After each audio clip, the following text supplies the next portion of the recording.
Gordon was cross. "Why should Henry have a new shape?" he grumbled. "A shape good enough for me is good enough for him. He goes gallivanting off, leaving us to do his work, and comes back saying how happy he feels. It's disgraceful. And there's another thing. Henry whistles too much. No respectable engine ever whistles loudly at stations. It isn't wrong, but we just don't do it." Poor Henry didn't feel happy anymore. "Never mind," whispered Percy. "I'm glad you're home again. I like your whistling."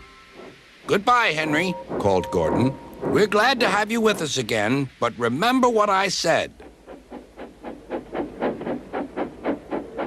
Later, Henry stopped at Edward's station. "Hello, Henry," said Edward. "You look splendid. I was pleased to hear your happy whistle yesterday." "Thank you, Edward," smiled Henry. "Shh! Can you hear something?" "It sounds like Gordon," said Edward, "and it ought to be Gordon. But Gordon never whistled like that." It was Gordon. He came rushing down the hill at a tremendous rate. He didn't look at Henry, and he didn't look at Edward. He screamed straight through the station and disappeared. "Well," said Edward. "It isn't wrong," chuckled Henry, "but we just don't do it." And he told Edward what Gordon had said.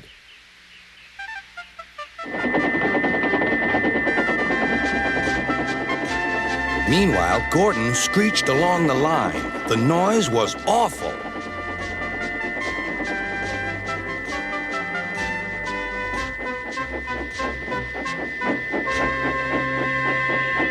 At the station, everyone covered their ears. Sir Topham Hatt covered his ears, too. "Take him away," he bellowed, "and stop that noise."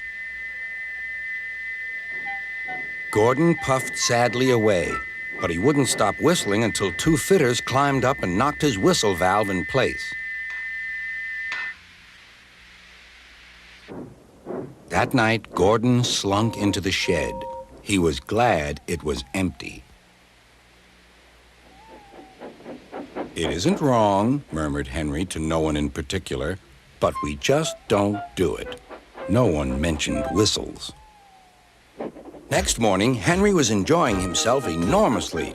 "I feel so well, I feel so well," he sang. "Trickety-trock, trickety-trock," hummed his coaches.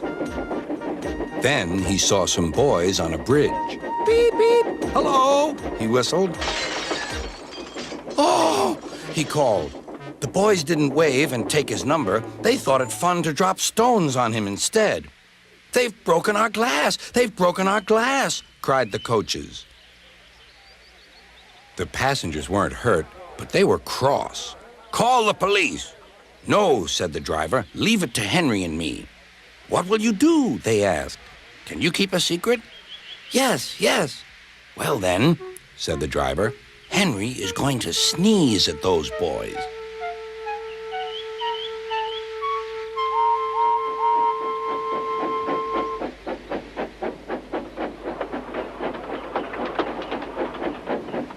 Lots of people were waiting at the station just before the bridge. They wanted to see what would happen. "Henry has plenty of ashes," said the driver. "Please keep all windows shut till we've passed the bridge. Henry's as excited as we are, aren't you, old fellow?" Henry felt more stuffed up than excited. Soon they could see the boys, and they all had stones. "Are you ready, Henry?" said the driver. "Sneeze hard when I tell you." "Now," he said. Achoo!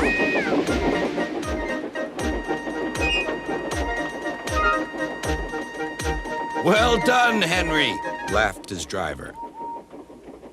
Henry went home, hoping that next time he saw Gordon and the boys, they would have learned not to be so mean.